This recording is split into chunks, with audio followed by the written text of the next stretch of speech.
সংসদীয় গণতন্ত্রে জামায়াত ইসলামী বিএনপি সরকারকে কিভাবে চ্যালেঞ্জ করবে, গঠনমূলক সমালোচনার যে কথাগুলোর এবং আন্দোলনের কথাও বলা হচ্ছে, এবং একই সঙ্গে সরকারের সঙ্গে কাজের যে সহযোগিতাপূর্ণ মনোভাব সেটির কথা বলা হচ্ছে। এই তিনটির কম্বিনেশন বাংলাদেশ এর আগে শেষ কবে দেখেছে আমার মনে নেই।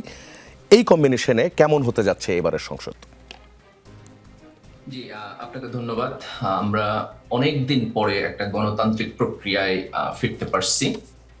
২০০৮-এর নির্বাচন তো কিছুটা প্রশ্নবিদ্ধ। এটাকে যদি আমরা বাদ দেই, তাহলে সর্বশেষ গণতান্ত্রিক সরকার আমরা দেখেছিলাম ২০০১-এ, যেটা বিএনপি এবং জামাতের জোট সরকার ছিল।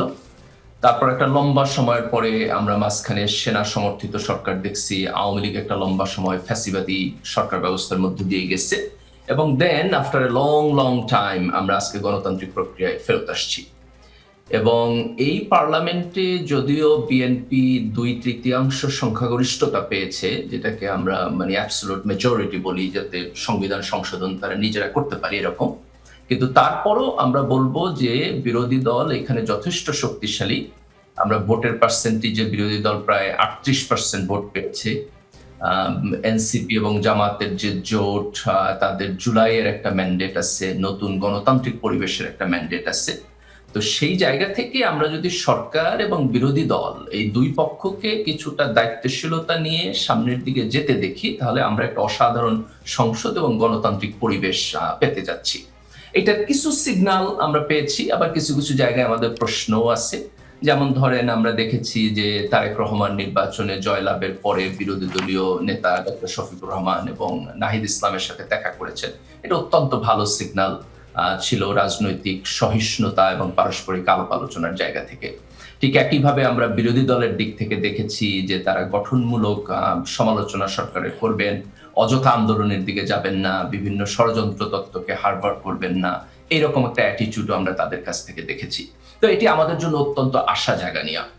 প্রাইমারিলি নেগেটিভ জায়গা থেকে পোস্ট ইলেকশন যে ভায়োলেন্স কিছু কিছু জায়গায় হয়েছে, এটা একটা বড় প্রশ্ন।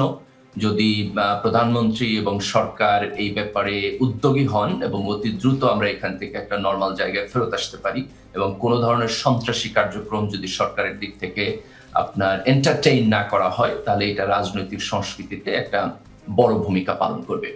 আমি মনে করি যে আমাদের এই সময়টাকে তুলনা করতে হবে ৯১ সালের সাথে, যে আমরা এরশাদ বিরোধী আন্দোলনের পরে যখন ৯১ একটা গণতান্ত্রিক যাত্রা শুরু করলাম, সেই যাত্রাটা কিন্তু আমরা সাকসেসফুলি করতে পারি নাই। ৯১ থেকে এসে ২০০৬-এ এই যাত্রাটা আপনার মুখ থুবড়ে পড়ছে। কিন্তু তার চাইতে যেটা বড় ক্ষতিকর ছিল, সেটা হলো যে একটা পলিটিক্যাল টক্সিসিটি আমাদের সমাজে, রাষ্ট্রে এবং সকল জায়গায় ছড়ায় গেছে। আপনার যদি ৯১ নির্বাচনের কথা মনে থাকে, আমি তখন অত্যন্ত ছোট, কিন্তু আমি দেখছি যে সকল রাজনৈতিক দল তার নিজের মতো করে ক্যাম্পেইন করছে। খুব বেশি মারামারি একজন আরেকজনের সাথে করে নাই। চায়ের দোকানে বসে একজন আরেকজনের সাথে আলাপ আলোচনা করছে। কিন্তু ৯১ থেকে আমাদের গণতান্ত্রিক যাত্রার মধ্য দিয়া আমাদের অনেক কিছু লাভ হয়েছে। কিন্তু বড় যেটা লস হয়েছিল, সেটা হলো সমাজে, রাষ্ট্রে, পরিবারে, ভাইয়ে সকল জায়গায় আমরা একটা রাজনৈতিক শত্রুতা তৈরি হয়েছে। আজকে এই ২০২৬-এ যখন আমরা আবার নতুন করে গণতন্ত্র শুরু করেছি, তখন আমাদের এই জায়গায় ফোকাস থাকতে হবে, যাতে এই পলিটিক্যাল টক্সিসিটিটা এই পর্যায়ে না যায়। এবং ২-৩টা লোক হচ্ছে এখানে সবচেয়ে বড় ভূমিকা পালন করতে পারবে। প্রধানমন্ত্রী হিসেবে তারেক রহমান, বিরোধী দলীয় নেতা হিসেবে ডক্টর শফিকুর রহমান এবং এনসিপির নাহিদ ইসলাম। ওনারা যদি পারস্পরিক আলাপ আলোচনার মধ্য দিয়ে এই গণতান্ত্রিক যাত্রাটা সামনে আগায় নিয়ে যায়, তাহলে আমি মনে করি যে আমরা একটা নতুন সংস্কৃতি দেখব।